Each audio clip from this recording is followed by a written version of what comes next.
Assalamualaikum warahmatullahi wabarakatuh. Salam sejahtera bagi kita semua. Perkenalkan, nama saya Rima Sinta Anugrah Permatasari dari kelas 12 IPS 5, SMA Negeri 12 Bandar Lampung. Di sini saya akan membahas topik tentang perkembangan teknologi informasi dan komunikasi, mata pelajaran sejarah peminatan oleh guru Ibu Riri Sitompul. Pertama-tama saya akan membahas tentang pengertian teknologi informasi dan komunikasi. Teknologi informasi dan komunikasi adalah suatu kesatuan yang tidak dapat dipisahkan, yang mengandung pengertian luas tentang segala kegiatan yang berkaitan dengan pemrosesan, manipulasi, pengelolaan, dan transfer atau pemindahan antar media informasi. Nah, setelah itu saya akan menjabarkan apa saja latar belakang dari teknologi informasi dan komunikasi. Yang pertama, munculnya tokoh-tokoh penemu yang haus terhadap ilmu teknologi seperti Alexander Graham Bell, penemu telepon. Yang kedua, berkembangnya discovery atau penemuan dan inovasi. Yang ketiga, untuk menunjang kebutuhan manusia yang semakin tinggi karena perkembangan zaman.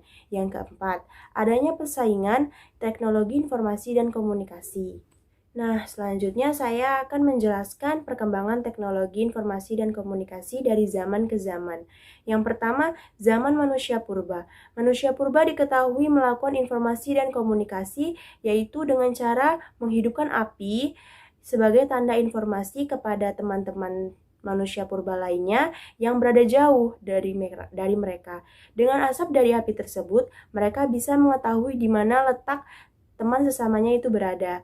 Kemudian, dengan melukis di gua-gua, mereka menaruh berbagai macam lukisan yang berisi informasi dan alat untuk komunikasi seperti alat genderang.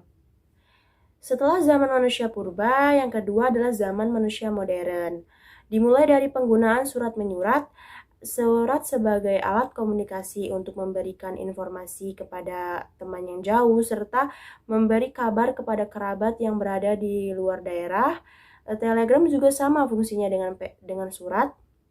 Namun sekarang, penggunaan surat dan telegram sudah sangat jarang semenjak munculnya alat komunikasi yang disebut sebagai telepon genggam, yang kemudian berkembang menjadi semakin canggih yang kita kenal sebagai smartphone, yang bisa dibawa kemana-mana dengan mudah karena ukurannya yang tipis dan kecil.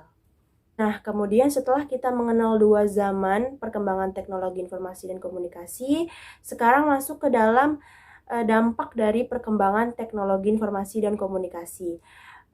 Teknologi informasi dan komunikasi memiliki banyak dampak.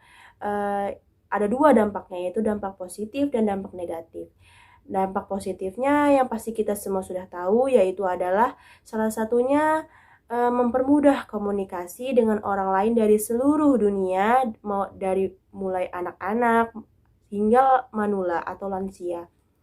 Mempermudah memberikan informasi berupa data melalui www, email, dan situs-situs pengguna internet lainnya.